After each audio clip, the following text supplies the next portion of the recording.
गरीब ससुराल में 150 बॉडीगार्ड लेकर आई अमीर बहू। मधु अपनी शादी के लिए अपने कमरे में तैयार होकर बैठी न जाने किन ख्यालों में खोई हुई थी। तभी मधु की मां निकिता कमरे में आती है और कहती है, मधु बेटा, बारात आ चुकी है और पंडित जी भी फेरों की तैयारी कर रहे हैं, तो अब तुम जल्दी से नीचे आ जाओ ताकि समय पर तुम्हारे फेरे कंप्लीट हो जाए। ठीक है माँ, आप जाओ, मैं थोड़ी देर में आती हूँ। अब निकिता चली जाती है। मधु दरवाजा बंद करती है और अपने आप से कहती है, माँ और पिताजी को मैं कितनी बार समझा चुकी हूँ कि मैं उस लड़के से शादी नहीं करूँगी जिसे उन्होंने मेरे लिए पसंद किया है। मैं सिर्फ आकाश से प्यार करती हूँ और उसी से शादी करूँगी, लेकिन पिताजी नहीं माने। मेरे पास आकाश के साथ भाग जाने के अलावा और कोई रास्ता नहीं है। लेकिन ये आकाश अब तक आया क्यों नहीं? ऐसा करती हूँ, फिर फोन लगाती हूँ। मधु आकाश को फोन लगाकर कहती है, तुम्हें पता है ना कि तुम्हारे सिवा किसी और से शादी नहीं कर सकती। उसके बाद भी तुम अब तक मुझे लेने के लिए नहीं आए। मधु मैं रास्ते में हूँ, बस थोड़ी देर में पहुंच रहा हूँ। मधु बार बार बेचैन होकर खिड़की से नीचे देख रही थी। थोड़ी देर बाद आकाश दिखाई देता है। मधु खिड़की से एक दुपट्टा बांधती है और उस दुपट्टे के सहारे नीचे उतर जाती है और आकाश की बाइक पर बैठकर उसके साथ भाग जाती है। इधर जब निकिता मधु के कमरे में आती है तो वहां मधु नहीं थी। ड्रेसिंग टेबल पर एक लेटर मिलता है जिसमें लिखा था, माँ, मैं आकाश से प्यार करती हूँ और शादी भी उसी से करूँगी। आप लोग अगर मान जाते तो मुझे ये नहीं करना पड़ता। हो सके तो मुझे माफ करना। निकिता बहुत परेशान हो जाती है। वो वापस शादी हॉल में आती है और अपने पति को सारी बातें बताते हुए कहती है, आपको विनोद जी से बात करनी होगी। उन्हें बताना होगा कि मधु यहाँ नहीं है। ये मधु ने अच्छा नहीं किया। वो लोग ये बातें कर ही रहे थे कि विनोद बाबू वहां पर आ जाते हैं और उन्हें परेशान होता देखकर पूछते हैं, क्या हुआ भाई, दुल्हन अभी तक मंडप पर नहीं आई? महेंद्र उन्हें सारी बातें बताता है। ये सुनकर विनोद बहुत गुस्सा होता है और कहता है, तुम्हें अच्छी तरह पता है कि मैं मुख्यमंत्री का पीए हूँ और मेरी कितनी इज्जत है। मैं तो सोच रहा था कि शादी के साथ साथ मैं तुमसे बिजनेस में भी पार्टनरशिप करूंगा, लेकिन तुमने तो मेरी इज्जत की धज्जियां उड़ा दी। मैं उस लड़के को जिंदा नहीं छोड़ूंगा जिसने मेरी होने वाली बहू को मंडप से भगाने की हिम्मत की है। विनोद अपने बेटे की सारी बातें बताकर बारात वापस लेकर चला जाता है। सभी मेहमान भी वापस लौट जाते हैं। महेंद्र और उनकी पत्नी निकिता दोनों शादी हॉल में बैठकर रो रहे होते हैं। काफी रात हो चुकी थी। तभी मधु आकाश के साथ गले में फूलों की माला डाले हुए वहां पर आती है और अपने पिता से कहती है, पिताजी, मैं वापस आ गई हूँ। तुम्हारी हिम्मत कैसे हुई वापस यहाँ पर पलट कर आने की? तुमने मेरी इज्जत से खिलवाड़ किया है। तुम्हारे लिए मेरे घर में कोई जगह नहीं है। निकल जाओ इसी वक्त यहाँ से और आज के बाद यहाँ पलट कर मत आना। तुम हमारे लिए मर चुकी हो।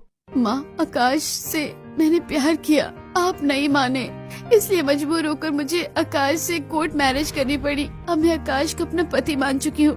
अब अगर आप नहीं मानेंगे तो मैं यही अपनी जान दे दूंगी, लेकिन जब तक आप मुझे माफ नहीं करेंगे मैं यहाँ से कहीं नहीं जाऊंगी। अपनी बेटी की बात सुनकर निकिता महेंद्र को समझाते हुए कहती है, सुनिए जी, मधु हमारी इकलौती बेटी है। हमने हमेशा ही उसकी गलतियों को माफ किया है, तो हमें आज भी करना पड़ेगा। निकिता के समझाने और मधु की रिक्वेस्ट करने पर महेंद्र मान जाता है और वो मधु को अपने घर के अंदर लाता है। और थोड़ी देर बाद मधु को विदा करते समय वो कहता है, मधु बेटा, याद है तू अपनी दादी से राजकुमारी की कहानी सुनकर हमेशा मुझे कहा करती थी कि तू अपने ससुराल अपने साथ दास और दासियां ले जाएगी। हाँ पिताजी, मुझे अच्छी तरह से याद है। और आप कहा करते थे ना कि आप मेरे साथ बहुत सारे दास और दासियां भेजोगे। तो ठीक है बेटा, आज अपनी बात पूरी करने का समय आ गया है। बेटा, दास और दासियां तो इस जमाने में नहीं होते, हाँ लेकिन बॉडीगार्ड होते हैं और मैं तेरे साथ पूरे 150 बॉडीगार्ड भेज रहा हूँ। लेकिन पिताजी, हमें भला बॉडीगार्ड की क्या जरूरत है? बेटा, जरूरत है क्योंकि मधु तुम्हारी पत्नी होने के साथ साथ मेरी बेटी भी है और मैं उसे दहेज में सिर्फ 150 बॉडीगार्ड ही दे रहा हूँ, जो तुम्हें एक्सेप्ट करना होगा। आकाश महेंद्र की बात को काट नहीं पाता। अब महेंद्र मधु को एक कार में बिठाकर विदा कर देता है और उसके पीछे 150 बॉडीगार्ड को कार में बिठाकर भेज देता है। आकाश मधु को लेकर अपने गांव नैनपुर पहुंचता है और वहां पहुंचकर आकाश कार के ड्राइवर से कहता है, देखिए यहीं से मेरा गांव शुरू हो जाता है। गांव की सड़कें पतली हैं और इतनी सारी कारों की गांव के अंदर जाने की कोई जगह नहीं है, इसलिए आप लोग यहीं से लौट जाइए और हम यहाँ से पैदल चले जाएंगे। मेरा घर पास में ही है। मधु और सभी बॉडीगार्ड कार से उतर जाते हैं। ड्राइवर कार को वापस ले जाते हैं और मधु और आकाश आगे बढ़ते हैं। पीछे पीछे उनके 150 बॉडीगार्ड चलते हैं। सारे गांव वाले निकल निकल कर ये सब कुछ देख रहे थे। तभी आशा कहती है, देख रही हो बहन, आकाश किसी बहुत बड़े घर की लड़की लेकर आया है। 150 बॉडीगार्ड आए हैं उसके साथ। हाँ बहन, लोगों को तो 1 या 2 भी बॉडीगार्ड नहीं मिलते और यहाँ तो पूरे 150 बॉडीगार्ड है। न जाने इतने बॉडीगार्ड को जानवी बहन कहाँ रखेगी। थोड़ी देर बाद आकाश मधु को लेकर अपने घर पहुंचता है। आकाश ने फोन करके अपने घर वालों को सब कुछ बता दिया था, इसलिए आकाश की मां जानवी और आकाश की भाभी सीमा दरवाजे पर ही गृह प्रवेश के लिए आरती की थाली और कलश लेकर खड़ी थी। जानवी पहले मधु की आरती उतारती और फिर उससे कहती है, मधु बेटा, इस कलश को गिराकर गृह प्रवेश करो। जानवी कलश गिराकर गृह प्रवेश करती है। उसके बाद जानवी 150 बॉडीगार्ड को देखकर आकाश से कहती है, बेटा आकाश, हमारा घर इतना बड़ा नहीं है कि हम इन 150 बॉडीगार्ड को अपने घर में रख सके। हाँ, लेकिन तुम मुखिया जी से बात कर लो। गांव में उनका एक बहुत बड़ा हॉल खाली पड़ा है, ये सारे बॉडीगार्ड वहाँ रह सकते हैं। ठीक है माँ, मैं अभी जाकर मुखिया जी से बात कर लेता। अब आकाश मुखिया जी के पास जाता है और उन्हें सारी बातें बताकर हॉल में बॉडीगार्ड के रुकने की सारी व्यवस्था करवा देता है। फिर वो घर आ जाता है। अपने कमरे में जाकर वो काफी देर मधु को बातें करता है और उसके बाद दोनों सो जाते हैं। अगली सुबह जानवी और सीमा मधु के कमरे में आती है और कहती है, मधु बेटा, आज तुम्हारी मुंह दिखाई है। मोहल्ले की सभी औरतें आती होंगी, तो तुम जल्दी से तैयार होकर बाहर आ जाओ। देवरानी जी, हमारे घर का दस्तूर है कि नई बहू ही मेहमानों के लिए खाना बनाती है, तो जल्दी तैयार होकर आ जाओ, तुम्हें ही खाना बनाना है। हाँ जेठानी जी, मैं थोड़ी देर में आती हूँ। मधु की बात सुनकर जानवी और सीमा दोनों बाहर चली जाती हैं। तब मधु अपने मन में सोचती है, मेहमानों का खाना, मैं तो अपना खाना भी नहीं बना सकती, तो भला मेहमानों का खाना कैसे बनाऊंगी। हे भगवान, आज मेरी बेइज्जती होने से बचा लेना बस। अब मधु तैयार होती है और थोड़ी देर बाद वो घर के बाहर पंडाल में आती है। तभी मधु की सास उंगली के इशारे से उसे बताते हुए कहती है, मधु, वहाँ खाना पकाने का सारा सामान रखा है, जाकर सभी मेहमानों का खाना बना लो। हाँ, अगर किसी मदद की जरूरत पड़े तो मुझे जरूर बताना। अब मधु चूल्हे के पास जाती है और कुछ सोचने लगती है। तभी 4 बॉडीगार्ड्स वहां आ जाते हैं और पहला बॉडीगार्ड कहता है, एम साहब, आप क्यों परेशान हो रही हैं? इतने लोगों का खाना बनाने के लिए आपको सोचने की कोई जरूरत नहीं है। हम बॉडीगार्ड्स भला किस दिन काम आएंगे? ऐसा कहकर वो बॉडीगार्ड चूल्हा जलाने लगता है। तो बॉडीगार्ड नंबर 2 आटा गूंथने लगता है। तीसरा बॉडीगार्ड सब्जियां काटने लगता है और बॉडीगार्ड नंबर 4 चावल पकाने के लिए निकालने लगता है। चारों बॉडीगार्ड लगातार अपना काम कर रहे थे। मधु ये सब देखकर हंस रही थी। थोड़ी ही देर में चारों बॉडीगार्ड्स ने खाना बनाकर रख दिया। तभी मधु की सास वहां आई और बोली, अरे मधु बहू, इतनी जल्दी तुमने सारा खाना भी बना लिया? माँ जी, खाना बन गया है। अब आप बताइए, मेहमानों को खाना खिलाना हो तो हम खिलाना शुरू कर देते हैं। हाँ हाँ बेटा, अब हमें मेहमानों को खिलाना है। मैं सभी को बिठाती हूँ और तुम लोग खाना सर्व कर दो। जानवी पंडाल में सभी मेहमानों को बिठाती है और सभी बॉडीगार्ड मिलकर मेहमानों को खाना सर्व करते हैं। सभी मेहमान खाना खाते हैं और मधु की तारीफ करते हैं। फिर सभी लोग वापस लौट जाते हैं। मधु अपने बॉडीगार्ड्स के पास जाती है और कहती है, मेहमानों ने तो खाना खा लिया है, अब हम लोग भी खाना खा लेते हैं। अब मधु और उसके परिवार के सभी बॉडीगार्ड्स भी खाना खा लेते हैं और रात हो जाती है और मधु अपने घर आ जाती है। अगले दिन मधु सोकर उठती है तो उसे अपनी नंद बिंदिया की आवाज सुनाई देती है। मधु उठकर हॉल में आती है तो देखती है कि बिंदिया अपने माता पिता से कह रही थी, माँ, पिताजी, मैंने कह दिया कि मैं आज कॉलेज नहीं जाऊंगी। लेकिन क्यों बिंदिया, आखिर तुम क्यों कॉलेज नहीं जाओगी? तुम्हें तो पता है कि तुम्हारे एग्जाम होने वाले हैं और कॉलेज जाना कितना जरूरी है। भैया, कॉलेज में कुछ गुंडे बाहर खड़े होकर मुझे छेड़ते हैं, मुझे अच्छा नहीं लगता। बिंदिया, बस इतनी सी बात, तुम चिंता मत करो, मैं तैयार होकर आती हूँ। फिर हम अपने बॉडीगार्ड के साथ तुम्हारे कॉलेज चलेंगे और उनकी खूब धुनाई करेंगे। हाँ मधु बेटा, ये तो तूने बड़ा ही अच्छा सोचा है। जा बेटा, जल्दी जा। अब मधु तैयार होती है और जानवी के साथ घर के बाहर आती है, जहाँ सभी बॉडीगार्ड मधु के घर का पहरा दे रहे थे। मधु अपने बॉडीगार्ड से कहती है, चलो तुम सभी को हमारे साथ कॉलेज चलना है और उन गुंडों की पिटाई करनी है जो बिंदिया को परेशान करते हैं। अब बॉडीगार्ड अपने ड्राइवर को फोन करके गाड़ी मंगवा लेते हैं। सभी बॉडीगार्ड्स गाड़ी में बैठते हैं। मधु और बिंदिया भी कार में बैठकर कॉलेज के लिए निकल पड़ते हैं। कॉलेज पहुंचकर सभी गाड़ी से उतरते हैं। बिंदिया मधु के साथ थोड़ा आगे बढ़ती है। तभी सामने कुछ लड़के मधु और बिंदिया को देखकर कमेंट करने लगते हैं। तभी मधु कहती है, बॉडीगार्ड देख रहे हो ना इन गुंडों को? आज इन्हें इतना मारो कि दोबारा किसी लड़की को कमेंट करने से पहले 50 बार सोचे। ये सुनकर सारे बॉडीगार्ड उन लड़कों की तरफ बढ़ते हैं और उन्हें खूब पीटते हैं। सारा कॉलेज ये देखकर बहुत खुश होता है, तालियां बजाता है और उनके बाद सारे लड़के बिंदिया के पैरों में बैठकर उससे माफी मांगते हैं। बिंदिया बहुत खुश हो जाती है और सभी लोग खुशी खुशी अपने घर वापस आ जाते हैं। बिंदिया अपने घर वालों को जब ये सारी बातें बताती है तो वो लोग बहुत खुश होते हैं। ऐसे ही 3 दिन बीत जाते हैं और एक दिन सीमा अपनी सास से कहती है, माँ, आज मेरे पैरों में बहुत दर्द है और कुएं से पीने का पानी लेकर आना है, तो प्लीज आप जाकर पानी ले आइए। हाँ हाँ बहू, मुझे गगरी दे दो, मैं पानी ले आती हूँ। अब जानवी 2 गगरी लेकर कुएं पर जाने के लिए बाहर निकलती है तो बाहर खड़े बॉडीगार्ड में से एक बॉडीगार्ड पूछता है, माँ जी, आप कहाँ जा रही हो? अरे बेटा, हमारे यहाँ गांव में पीने का पानी कुएं से भरकर लाना पड़ता है। कुआं थोड़ी ही दूर पर है, मैं वही जा रही हूँ पानी भरने। अरे मारिए, हमारे होते हुए आप पानी भरकर क्यों लाएंगी? चलिए मटका हमें दीजिए और आप हमें बता दीजिए कि हम पानी भरकर ले आएंगे। जानवी ये सुनकर बहुत खुश हो जाती है। दो बॉडीगार्ड दोनों मटका ले लेते हैं। जानवी भी अब उनके साथ साथ जाकर उन्हें कुआं बताती है। एक बॉडीगार्ड पानी खींचता है और दोनों बॉडीगार्ड पानी को अपने सिर पर रखकर कहते हैं, चलिए माँ जी, अब घर चलते हैं। दोनों बॉडीगार्ड जानवी के साथ पानी लेकर घर आ जाते हैं और घर के अंदर पानी रख देते हैं। ये देखकर मधु कहती है, अरे वाह, तुम लोग तो बहुत काम करते हो, ये तो बहुत खुशी की बात है। ऐसे कुछ समय बीत जाता है। एक दिन सीमा अपनी सास से कहती है, माँ जी, घर में सारी सब्जियां खत्म हो गई है और मेरे पैरों में दर्द है, तो मैं बाजार नहीं जा पा रही हूँ। आप और मधु जाकर सब्जियां ले आइए। अरे बेटा, ठंड की वजह से मेरे घुटनों में भी बड़ा दर्द है, लेकिन ठीक है, तू मुझे सब्जी का झोला ला दे, मैं बाजार से जाकर सब्जियां ले आती हूँ। चल मधु बहू, हम दोनों सब्जी लेकर आएंगे। अब सीमा घर के अंदर से एक सब्जी का झोला लाकर अपनी सास को देती है। जानवी और मधु बाहर निकलती है तो बॉडीगार्ड्स कहते हैं, माँ जी, मैम साहब, आप लोग सब्जियां लाने जा रही हैं क्या? लाइए, सब्जियां हम ला देते हैं। अरे नहीं, तुम लोग महंगी सब्जियां बिना मोल भाव के ले आओगे और मैं सबसे अच्छा मोल भाव करके सस्ती और अच्छी सब्जियां लाती हूँ। ऐसा करो कि तुम हमारे साथ चलो, झोला उठा कर ले आना।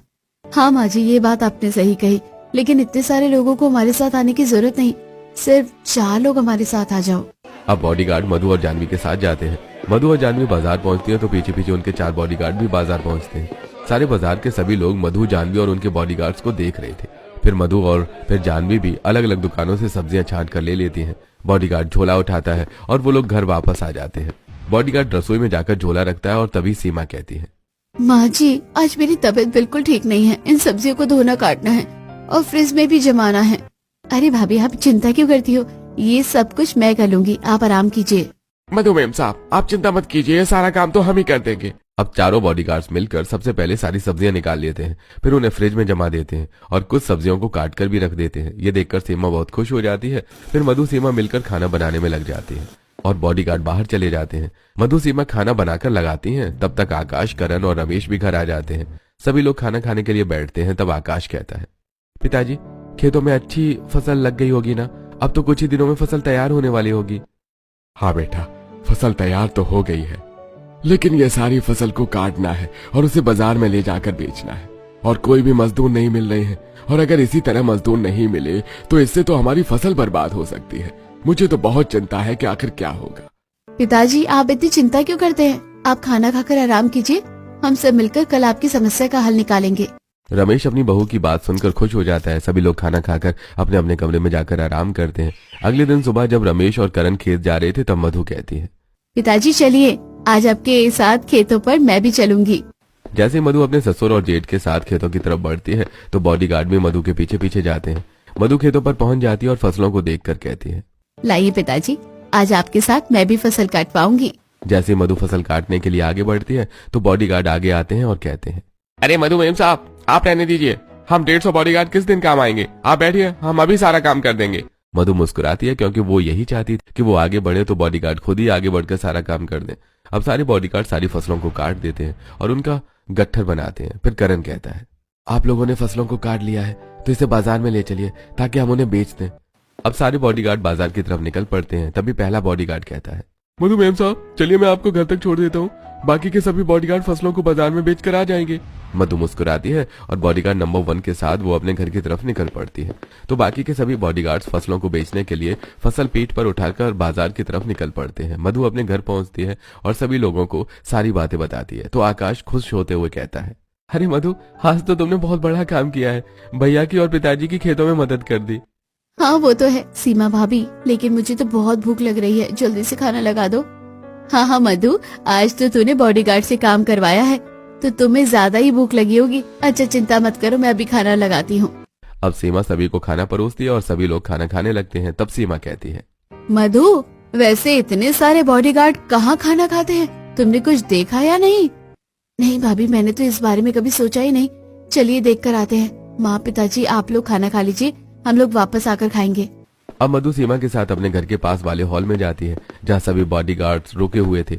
ये देखती है कि सभी बॉडीगार्ड मिलकर अपने लिए खाना बना रहे हैं। ये देखकर मधु बहुत खुश होती है। तभी एक बॉडीगार्ड कहता है, अरे मेम साहब आइए, हम सभी अपने लिए खाना बना रहे थे।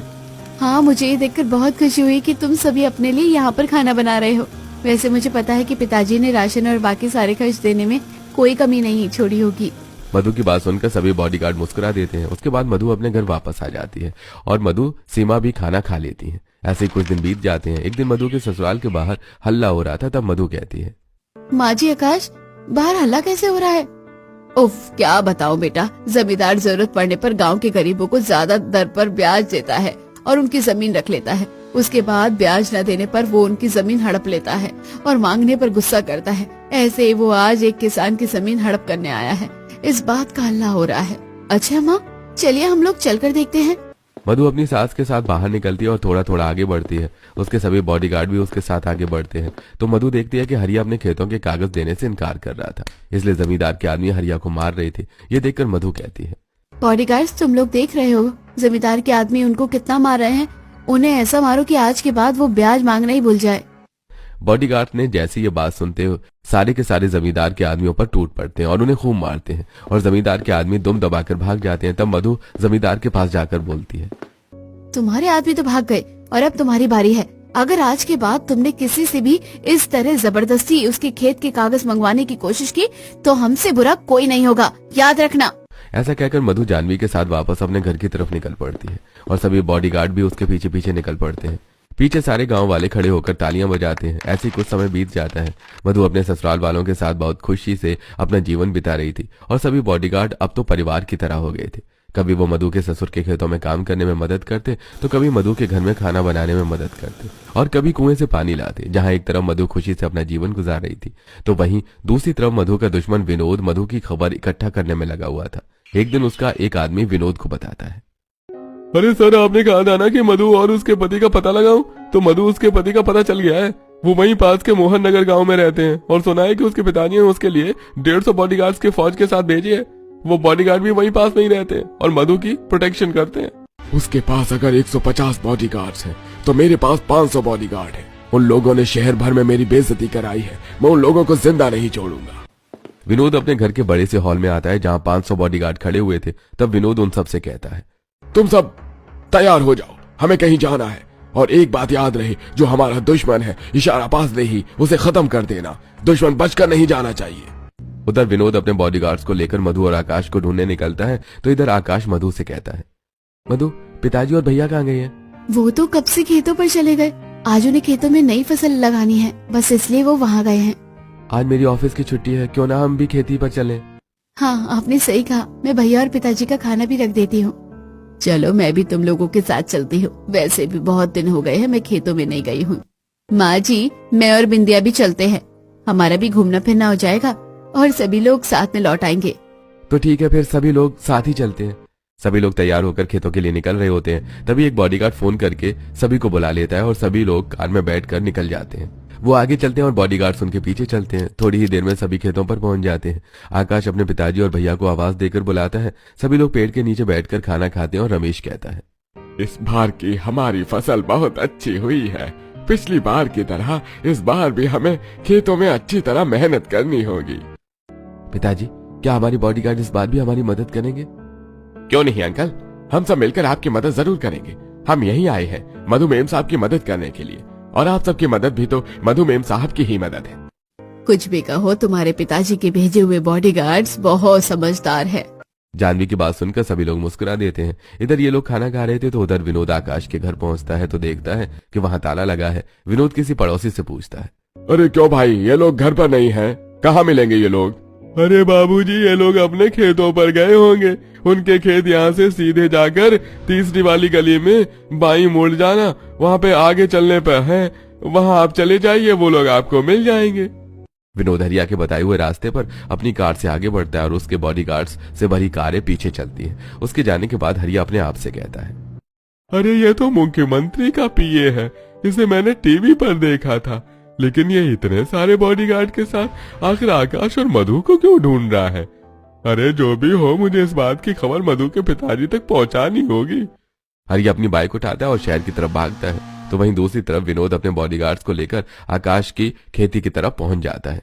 दूर से विनोद आकाश और उसके परिवार को देख लेता है। विनोद अपने बॉडीगार्ड से कहता है, देख रहे हो तुम लोग, वो रहा हमारा दुश्मन। आज दुश्मन बचना नहीं चाहिए, एक एक को मार कर गिरा दो और सबसे पहले मधु और आकाश पे हमला करो। तो वहीं दूसरी तरफ मधु का बॉडीगार्ड जब विनोद और उसके बॉडीगार्ड्स को देखता है तो वो सब कुछ समझ जाता है। वो जोर से चिल्लाकर सभी से कहता है, दुश्मन हमला कर रहा है, जल्दी से अपनी पोजीशन संभालो और कारों से अपने अपने हथियार निकालो। बॉडीगार्ड नंबर 2 मधु और उसके परिवार को कार में बिठाओ। बॉडीगार्ड नंबर 3 तुम आगे बढ़कर दुश्मन को संभालो। बॉडीगार्ड नंबर 4 तुम बाकियों को कमान दो। बॉडीगार्ड नंबर 1 के ऐसा कहते ही सभी बॉडीगार्ड अपनी अपनी कारों से अपने अपने हथियार निकाल लेते हैं और बॉडीगार्ड नंबर 2 मधु के परिवार को कार में बिठा देता है और ये 150 बॉडीगार्ड 500 बॉडीगार्ड के साथ हवाई फायरिंग करने लगते हैं।